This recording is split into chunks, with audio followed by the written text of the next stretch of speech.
ओम गुरुर्ब्रह्मा गुरुविष्णु गुरुदेव महेश्वर गुरुर्साक्षात् परं ब्रह्म तस्मै श्री गुरवे नमः।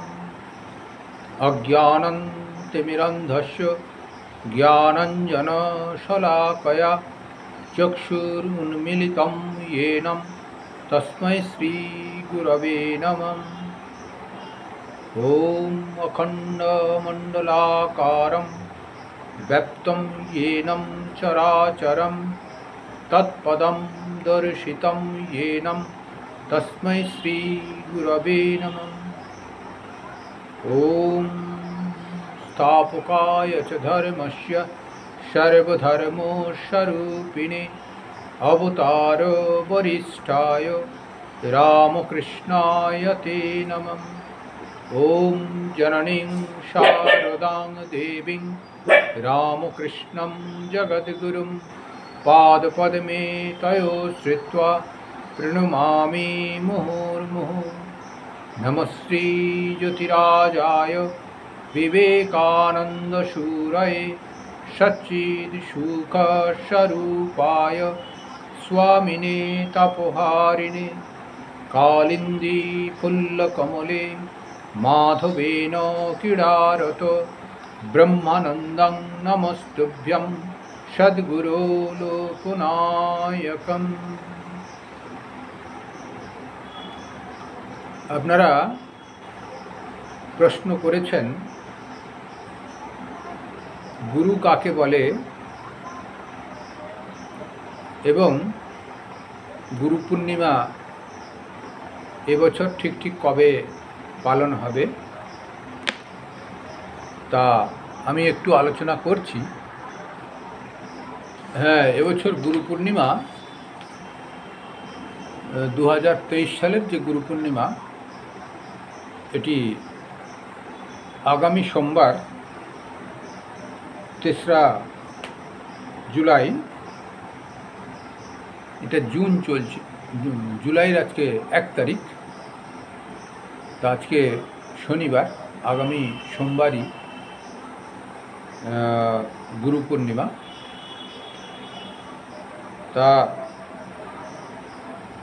তার আগের দিন সন্ধ্যের থেকে লেগে যাচ্ছে পূর্ণিমা, আর সোমবার বিকেল 5টা সাড়ে 5টা পর্যন্ত থাকবে। তা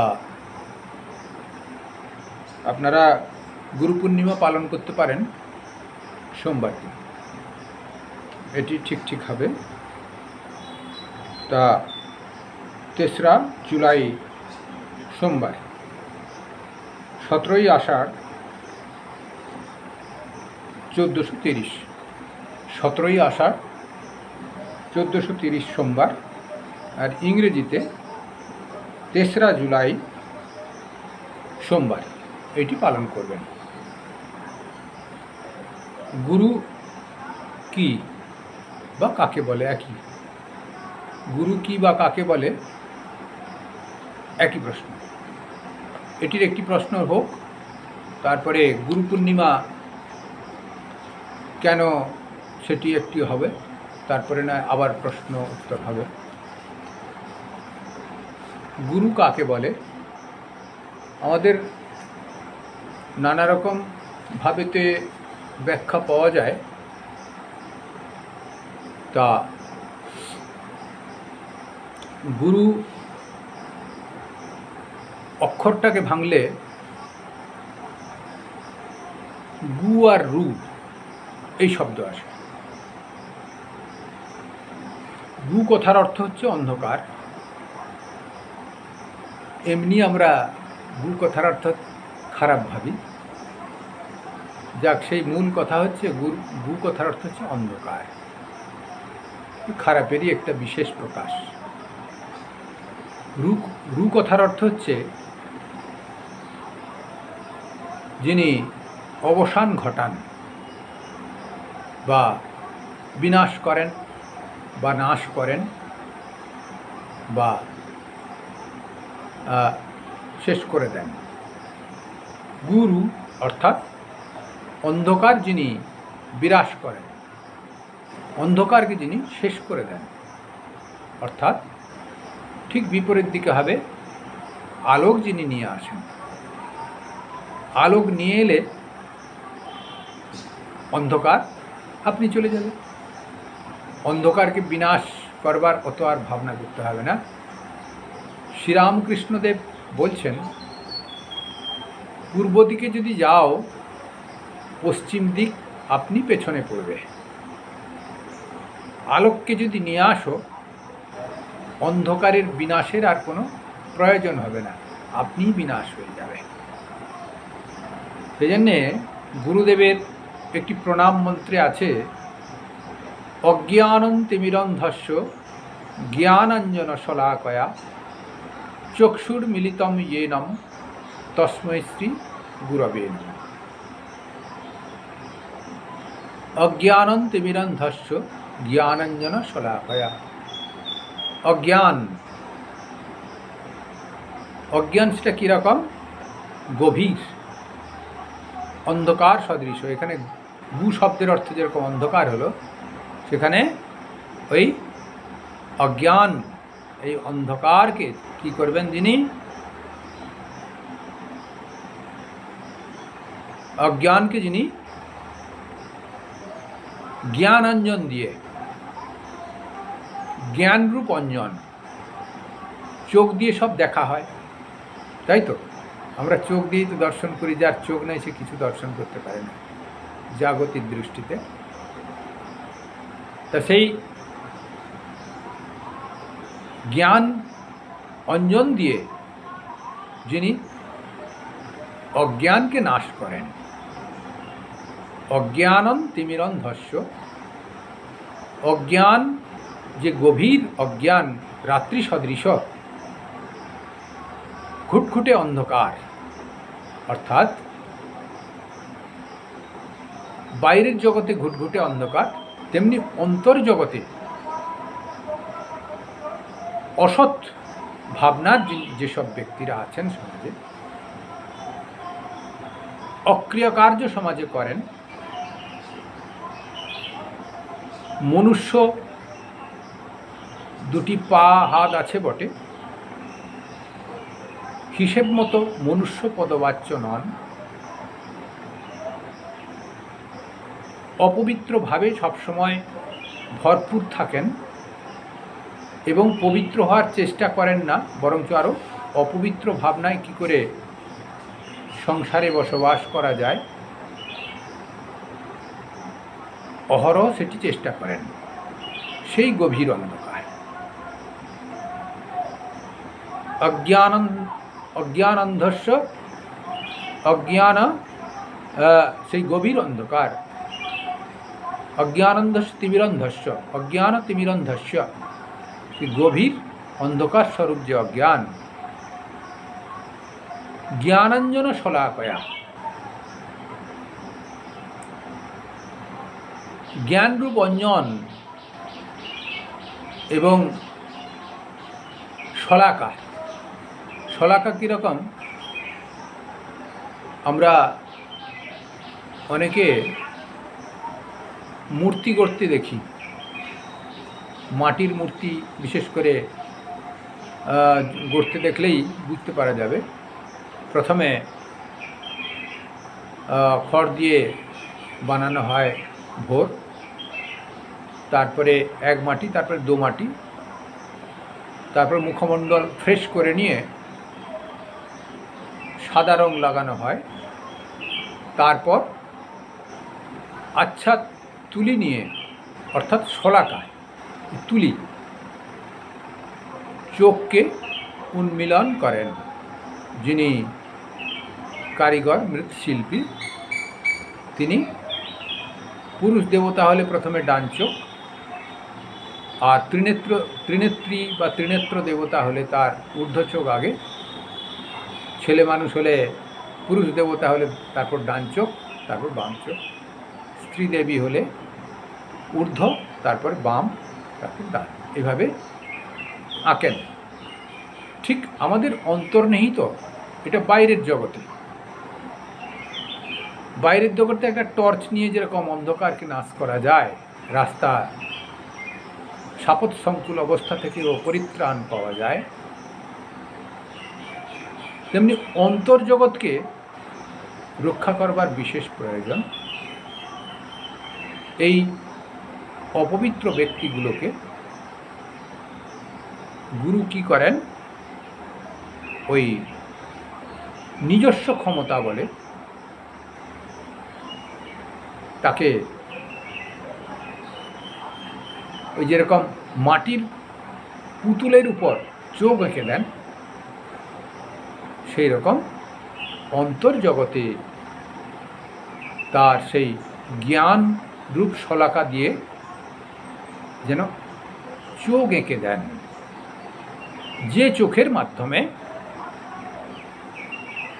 সৎকে দর্শন করবে। এই সারা জীবনের যে বা জন্মজন্মান্তরের তার মনের যে কুপ্রবৃত্তি ছিল,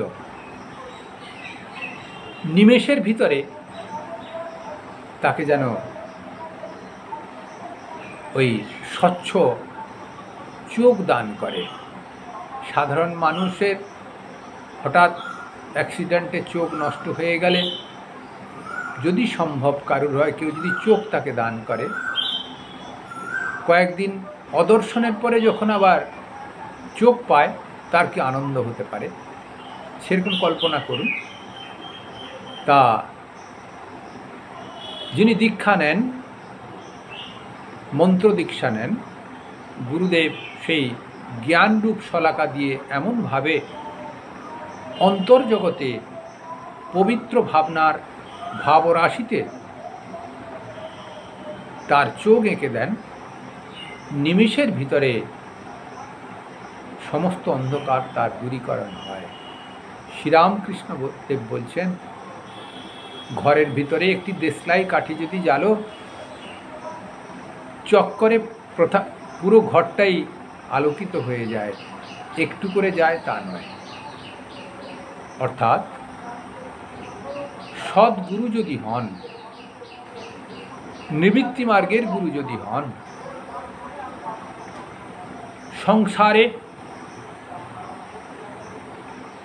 বাচিক, মানসিক, কায়িক এই সাংসারিক ভাবনা থেকে যিনি বিরত আছেন, কামিনী কাঞ্চন থেকে যিনি বিরত আছেন, অর্থাৎ সৎ ব্রাহ্মণ নয় সন্ন্যাসী, তিনি সদ্গুরু। সৎ ব্রাহ্মণ কীরকম? প্রথমে মানুষ জন্মগ্রহণ করে, সব একরকমই থাকে, তারপর ব্রাহ্মণকে দ্বিজ বলা হয়। গায়ত্রী মন্ত্র, বিশেষ পুরোহিত গায়ত্রী মন্ত্র দান করেন, সন্ধ্যা বন্দনাদি তাকে শেখানো হয়, পয়তা দেওয়া হয়। সে পয়তাতে 3 3 6 3 9টা সুতো থাকে, দেখবেন, তাকে দ্বিজ বলা হয়। তারপর বিপ্র, এইভাবেতে এক এক করে সংস্কার করে ব্রাহ্মণে উপনীত হন। অর্থাৎ যিনি সত্যাশ্রয়ী হবেন, নিষ্ঠাপরায়ণ হবেন, ঈশ্বরে যা কিছু কর্মের ভিতর দিয়ে ঈশ্বরের অনুভূতি কল্পনা করবেন। হয়তো তিনি প্রবৃত্তি মার্গতে সংসারে আছেন, স্ত্রী পুত্র অন্যান্যকে নিয়েই সঙ্গে থাকেন, কিন্তু থাকলেও তার যে আহার বিহার সবই সংযতভাবে চলবে এবং রুজি রোজগার সৎভাবে শ্রদ্ধা সহকারে যারা দান করেন তা গ্রহণ করবেন, আর সৎভাবে তিনি উপার্জন করে সংসার নির্বাহ করবেন। আর চরম অবস্থায় যেটা বলা হচ্ছে ব্রহ্ম জানতি যস্য স ব্রাহ্ম, যিনি ব্রহ্মকে জানার চেষ্টা করছেন, অর্থাৎ আত্মসন্দর্শনের যিনি চেষ্টা করছেন, অহরহ চেষ্টায় লিপ্ত আছেন, মাইক আকর্ষণে লোকে লিপ্ত থাকে, তিনি সংসারে থেকেও ঈশ্বরের মহিমা উদ্ঘাটনের জন্যে সাধনে লিপ্ত আছেন। সংসার করেও যিনি ওই ব্রহ্মজ্ঞানের চেষ্টা করে যাচ্ছেন, অন্তিমে তিনি ব্রহ্ম জানতি যস্য স, যিনি ব্রহ্মকে জেনেছেন, না হয় জানার চেষ্টা করছেন, তাকে আমরা ব্রাহ্মণ বলি। সেই ব্রাহ্মণও যদি কাউকে সৎ পরামর্শের শিক্ষা এবং অন্তর্জগৎ বিকাশের জন্যে ধ্যান এবং মন্ত্র জপের পদ্ধতি শুধু নয়, গুরু পরম্পরা মন্ত্র দান করেন, তা প্রবৃত্তি মার্গতে থাকলেও তাকে আমরা সদ্গুরু বলতে পারি। আর মূল গুরু হচ্ছেন তিনি নিবৃত্তি মার্গী হবেন। নিবৃত্তি মার্গী মানে কে? আগেকার দিনে ছিল ব্রহ্মচর্য বানপ্রস্থ, ব্রহ্মচর্য গার্হস্থ, বানপ্রস্থ, সন্ন্যাস।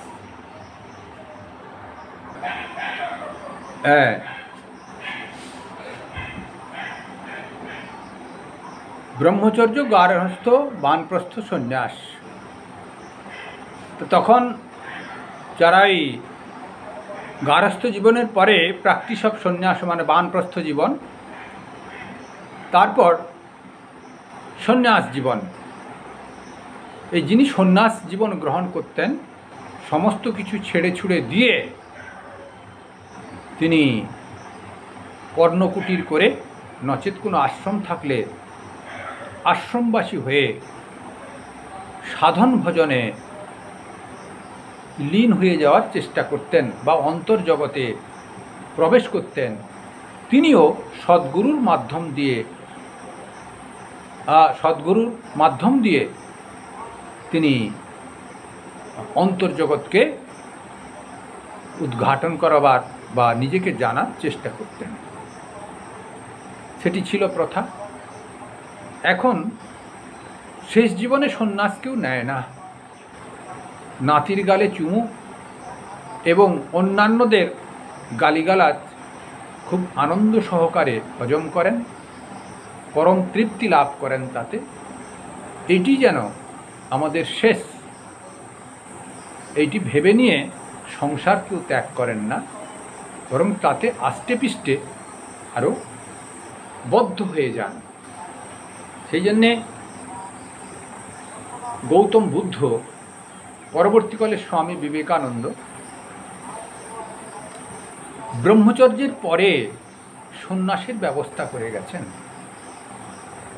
বেলুড় মঠের সমস্ত সাধুরা মানে সন্ন্যাসীগণ এবং অন্যান্য সম্প্রদায়েরও কিছু কিছু আছেন যারা ব্রহ্মচর্যের পরেই সন্ন্যাস গ্রহণ করেন, অর্থাৎ প্রবৃত্তি মার্গের যে কালিমা তাতে আর প্রবেশ করতে হচ্ছে না। ব্রহ্মচর্য মানে পড়াশোনা এবং গুরুগৃহ এখন হয়তো নাই, ব্রহ্মচর্য পালন গুরুগৃহেই হতো, এখন হয়তো সেটা নয়, ঘরে থেকেও একটু পড়াশোনা বা কোথাও কোথাও না হয় হোস্টেল ছাত্রাবাসে থেকেও সেটি সম্ভব হয়। তা শাস্ত্র অধ্যয়ন এবং সৎ আচরণ, সৎ ভাবনা, বড়দের প্রতি শ্রদ্ধা জ্ঞাপন এবং শরীরের কোনো ক্ষয় নাই, সেই ভাবনায় থেকে থেকে ব্রহ্মচর্য পালন করেন তারপরে জগৎ কল্যাণের জন্যে নিজেকে যিনি উৎসর্গ করেন এবং সমস্ত কিছু ত্যাগ করে আনুষ্ঠানিকভাবে আগে মন্ত্র দীক্ষা হয়, তারপর ব্রহ্মচর্য হয়, তারপরে সন্ন্যাস যিনি গ্রহণ করেন তিনি আদর্শ গুরু। অর্থাৎ সন্ন্যাসী ছাড়া গুরু হওয়ার এখন কল্পনাই করা যায় না। প্রবৃত্তি মার্গেতে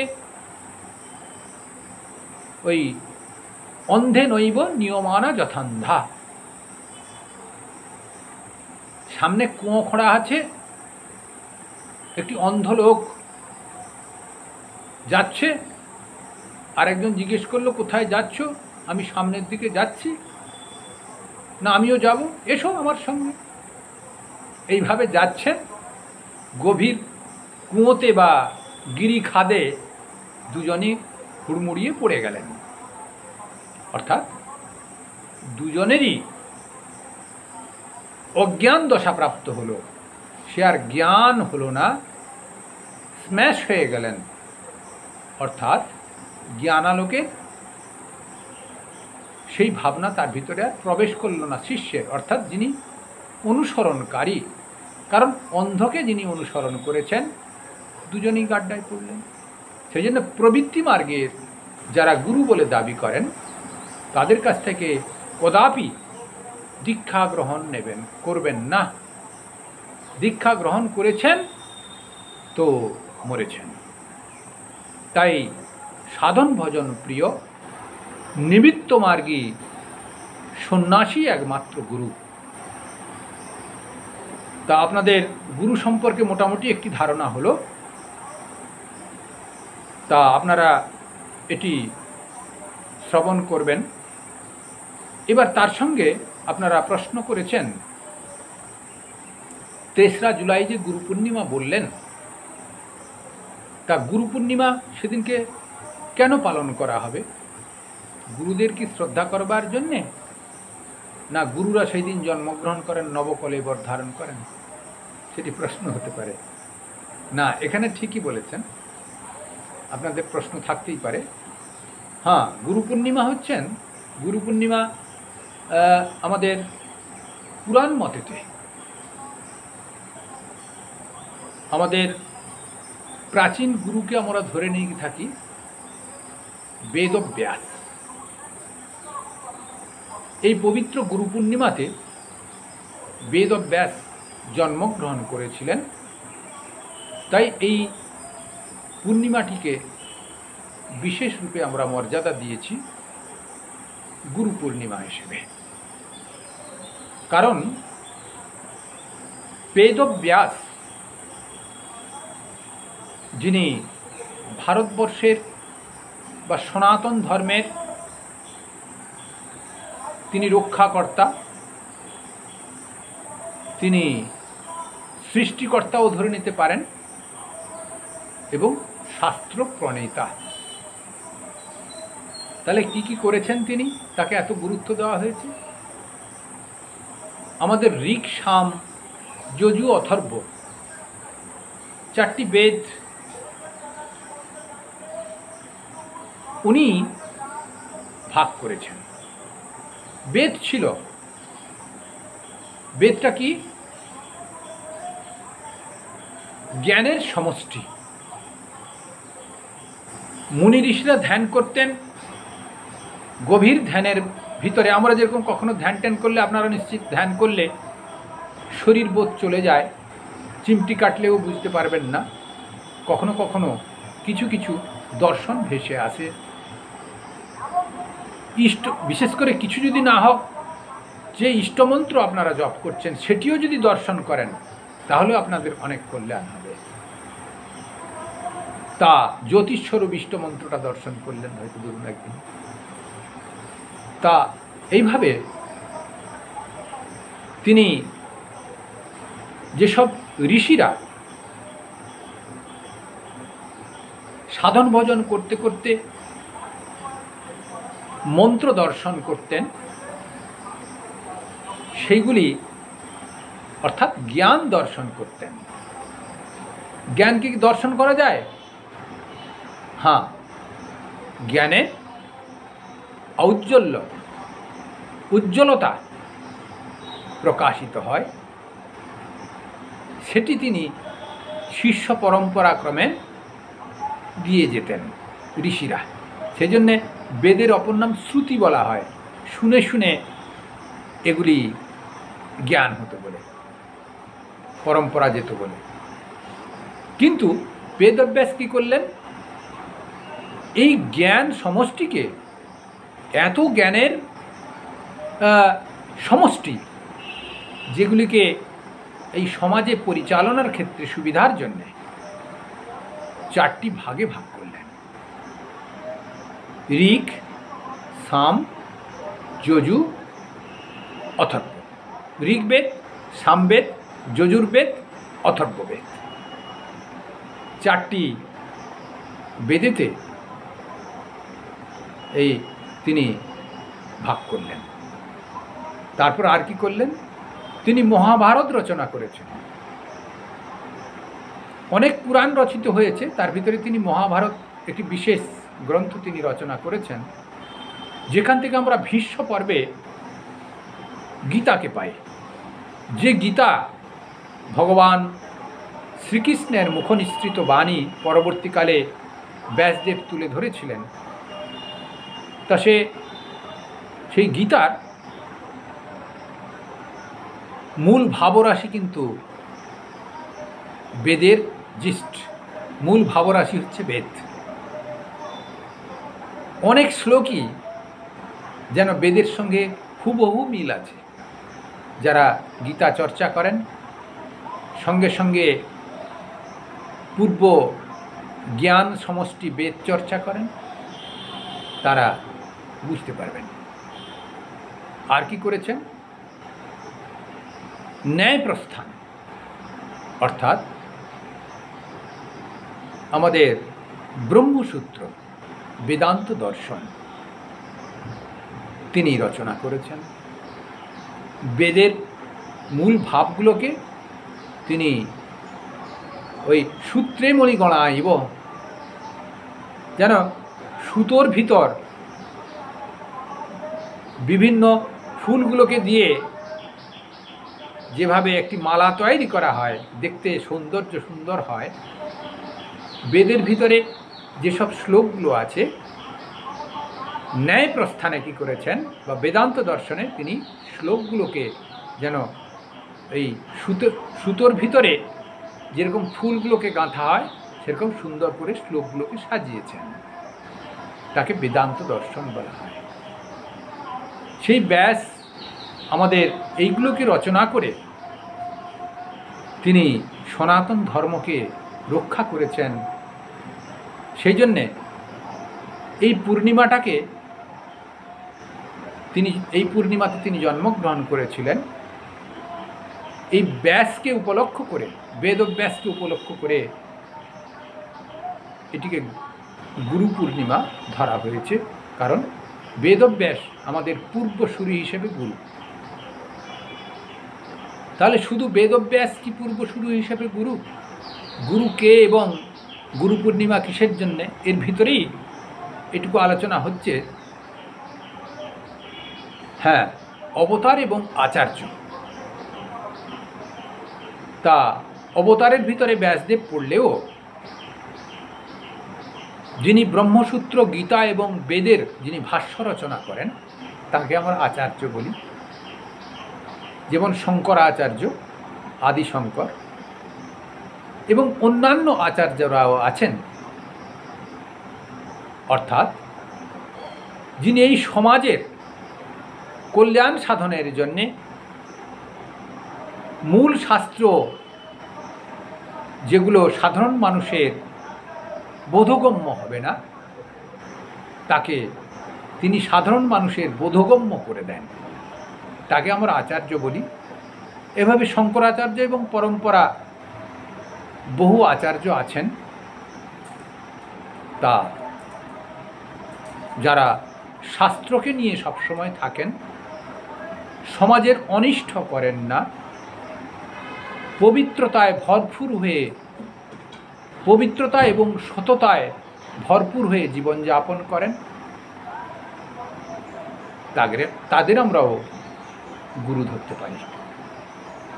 আচার্য আদিশঙ্কর যেমন ছিলেন, বর্তমান যুগে শ্রীরামকৃষ্ণ পরমহংসদেব সাধন ভজনের ভিতর দিয়ে, সততার ভিতর দিয়ে, তার জীবন দর্শনের ভিতর দিয়ে বর্তমান যুগের শ্রেষ্ঠ গুরুর স্থান দখল করেছেন।